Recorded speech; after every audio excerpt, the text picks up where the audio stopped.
يا أيها الذين آمنوا استعينوا بالصبر والصلاة إن الله مع الصابرين. Ya ayyuhalladzina amanu, wahai orang-orang yang beriman, ista'inu ala tamhisyidz dzunub bis sabr. Di Nawawi di 1 halaman 52 Banten, Nawawi Banten. Meminta tolonglah kamu sekalian untuk penghapusan dosa-dosa.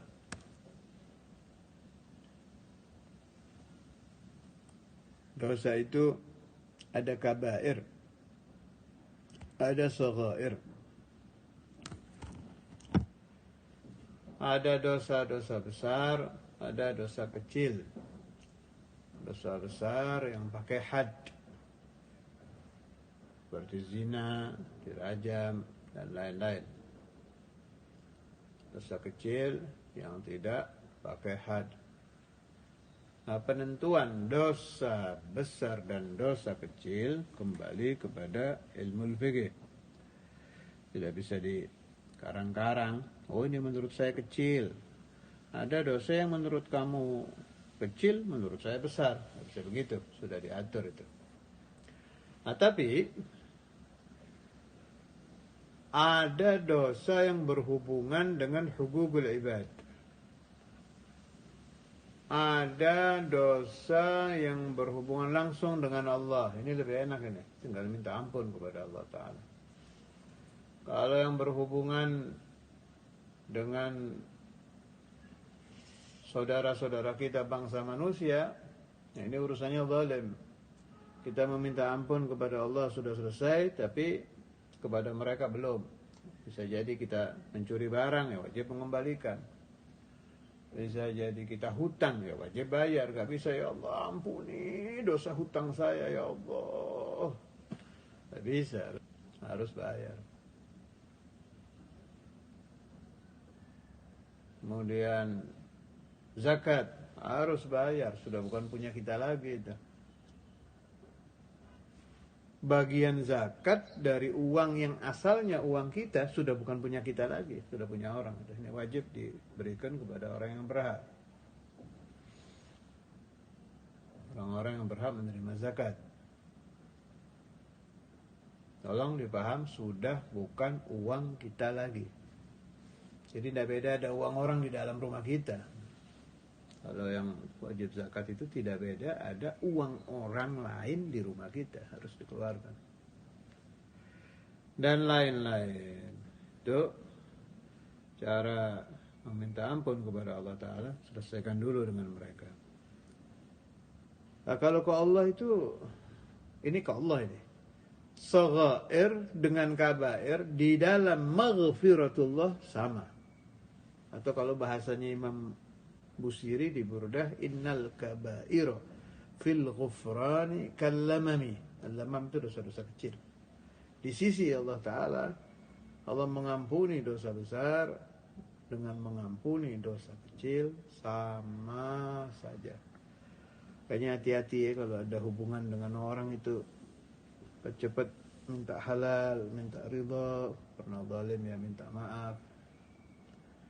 Ruwet urusannya kalau sama-sama manusia. Kalau dengan Allah, rajin tinggal minta maaf, istighfar, tidak mengulangi lagi, mengakui itu dosa, berjanji tidak akan mengerjakan lagi, minta ampun, selesai. Ista'inu ala tamhisidz dzunubi bis sabri ala ada'i fara'idillahi wa tarkil ma'asi wa 'alal marazi. Jadi kalau ingin dosa-dosa kita dilebur oleh Allah Ta'ala, kita harus sabar melaksanakan faraid. Nah, ini aturan Allah ini indah. Kalau bahasa saya ini. Walamma alimallahu subhanahu wa ta'ala Ketika Allah Subhanahu wa taala tahu bahwa hamba-hambanya ini pagi, siang, sore, malam berdosa terus. Tidak ada waktu dipakai oleh anak Adam illa wa adznaba. Imma kabair wa imma saghair wa imma makruhat wa imma khilaful aula wa imma dia tidak zikir, ada aja kesalahannya. Kalau manusia itu kalau diteropong dari atas, bahwa kita punya teropong untuk melihat makhluk dari atas, kalau sedang tidak berbuat dosa besar, ya dia sedang berbuat dosa kecil, atau sedang melakukan makruh, atau melakukan hal-hal yang kurang baik, atau dia tidak ingat kepada Allah Ta'ala. Ada aja kesalahannya itu, tak pernah bersih. Allah tahu ini. Karena itu Allah mewajibkan faraid. Ada salatus subuh. Ini menghapuskan dosa. Makanya dibilang di sini, sta'inu bisabri, meminta tolonglah dengan kesabaran, ala tamhisyidz dzunub, dalam melebur dosa. As-salatu ila as-salati, hadis ini, kaffaratun lima bainahuma idza ijtunibat al-kabair. Dari salat subuh ke salat zuhur, tamhisyudz dzunub, dosa kita dilebur, kecuali tadi yang ada hubungan dengan hukukul ibad. Ya, itu harus ada syarat-syarat lain itu, mengembalikan kezaliman, meminta maaf dan lain-lain. Kecuali kabair, kalau dosa besar itu harus kita menyesal, berjanji tidak al-qal'u, berjanji tidak akan mengulangi lagi, al-azmu alla ya'uda, kemudian meminta maaf kepada Allah Ta'ala. Kembali ke masalah salat, dari subuh ke zuhur, tamhisyudz dzunub, dilebur dosa kita. Selagi di tengah subuh dan zuhur kita tidak melakukan dosa besar. Dari zuhur ke asar begitu.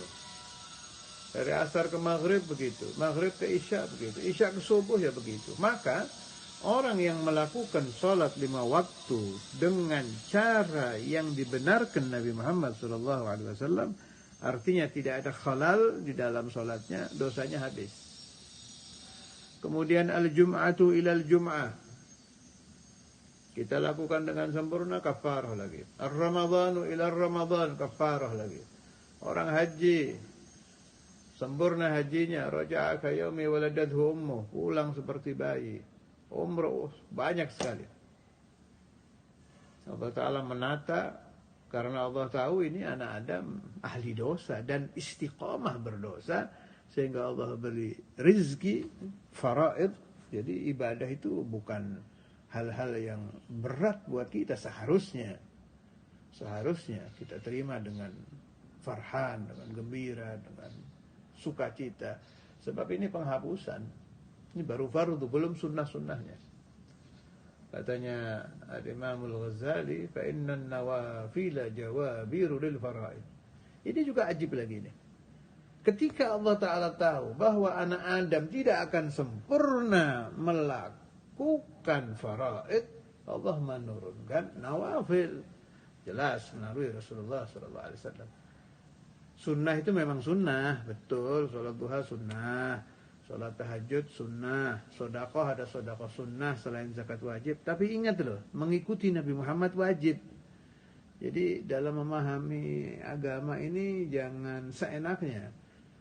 Naam, kita duha sunnah, tahajud sunnah, tapi ikut Rasulullah hukumnya wajib. Maka saya punya paham, seorang hamba di dalam mengikuti sunnah-sunnah Nabi Muhammad secara keseluruhan hukumnya wajib. Saya tidak bicara sholat duha wajib loh, tidak kesana saya. Sholat duha sunnah, tapi ittiba'nya silahkan Anda berpikir sendiri. Fattabi'uni yuhibbukumullah. Hukum ittiba'un Nabi Muhammad apa coba? Makanya harus hati-hati, jangan nanti menggampangkan, duhai sunnah ini, itu omongan kurang ajar. Kalau sampai diniati istighfar, bisa masuk ke anwa'ur riddah. Kalau istighfar kepada ajaran Nabi yang namanya sholatul duha, sampai istighfar dengan niat istighfar, omongan begitu bisa masuk naw'un min anwa'ir riddah. Tapi kalau tidak istighfar memang tidak. Jadi begitu. Tamhisud dzunub, katanya Imam Nawawi Banten tadi, bisabri ala ada'i fara'idillahi wa tarkil ma'asi. Tarkul ma'asi ini ada pahalanya, bukan tidak ada. Jadi ada orang, na'udzubillah, terbuka jalan untuk berzina. Kemudian dia taruh ke zina. Makhafatan lillah, ada pahalanya. Ada pahalanya itu. Jadi jangan dikira orang kalau tidak berzina, tidak berdusta, tidak melakukan dosa, dia cuma dapat faedah tidak masuk neraka. Tidak itu saja. Ada thawab di situ. Namanya thawabu tarkil ma'asi. Ya, dan itu besar. Silakan dipelajari di hadis-hadis Nabi, banyak sekali itu. Banyak sekali. Masya Allah, di antaranya orang yang tarakaz zina itu. Fidilillah yawma la zilla ila zilluh. Dan lain-lain, sangat banyak di hadis-hadis fadailul a'mal, hadis-hadis yang menerangkan tentang amalan-amalan ibadah as-salihin. Di Riyadhus Shalihin ada, di kutubul hadis yang lain juga ada, kitab-kitab yang dikarang khusus untuk itu juga sudah banyak. Silakan dibaca, silakan dipelajari. Nanti Anda akan paham bahwa tarkul ma'asi bukan hanya mendapat faedah tidak berdosa, tapi juga mendapat pahala tarkul ma'asi. Pahala tidak berzina, pahala tidak minum khamr, pahala tidak berdusta. Kita bisa dusta, bisa tidak. Kita tahan hawa nafsu, tidak mau berdusta, ada pahalanya itu. Di antaranya ini ya, yang saya hafal, au kama qala Rasulullah sallallahu alaihi wasallam, man kadzama ghaidhan lillah wa huwa qadirun ala infadhihi mala Allahu qalbahu amnan wa imana. Ketika orang dibikin marah oleh seseorang, dia bisa marah, bisa tidak, kemudian ditahan marahnya. Tapi dengan catatan itu di hadis itu lillah, menahannya karena Allah, bukan karena takut sakit jantung, bukan karena takut penyakit, tapi lillah, karena Allah menyuruh wal kadhiminal ghaidha. Jadi antara immatuna yang ahli ibadah ini namanya Imam Ali Zainul Abidin, cucu Rasulullah sallallahu alaihi wasallam, terkenal itu ahli kadhim al-ghaib, mengamalkan wal kadhimin al-ghaidha. Wa huwa qadirun ala infadhi, dia mau marah bisa, tapi ditahan. Apa diberi apa oleh Allah Taala? Mala Allahu qalbahu amnan wa imana. Allah Ta'ala memenuhi hati orang ini dengan perasaan tenang dan keimanan. Ini kan pahala ini. Diberi anugerah oleh Allah Ta'ala. Padahal masuk di bab tarkul ma'asi, tarkul marah, tarkul ghadab. Apalagi tarkul zina. Ada hadis dari Ustadzul Imam dulu masalah orang yang menahan dari zina itu. Qala Rasulullah sallallahu alaihi wasallam, atau kama qala ya, saya bukan ahli hadis, atau kama qala Rasulullah sallallahu alaihi wasallam, man ashiqa fa'affa. Fa'affa itu artinya fakatama. Famata fahuwa syahid. Siapa orang yang jatuh cinta dengan satu wanita, jatuh cinta dalam arti hawa nafsu ini ya, bukan cinta lillah ini, kayak pacaran, apa segala macam itu, jatuh cinta. Fa'affa, dia tahu ini dilarang Allah, dia tahan. Kata ditahan, disimpan, tidak cerita kepada siapapun. Ya Allah, saya takut ini dosa, ditahan. Karena cintanya itu terlalu dahsyat, dia mati. Makanya sering di beberapa pesantren saya pernah dengar ada pembahasan orang yang mati karena jatuh cinta mati syahid. Itu omongan betul, tapi pemahamannya hati-hati. Tidak seperti yang dipaham oleh akalnya anak-anak muda, bukan ke sana. Jadi asyiga fa'affa famata itu mati jatuh cinta karena khaufullah, takut zina.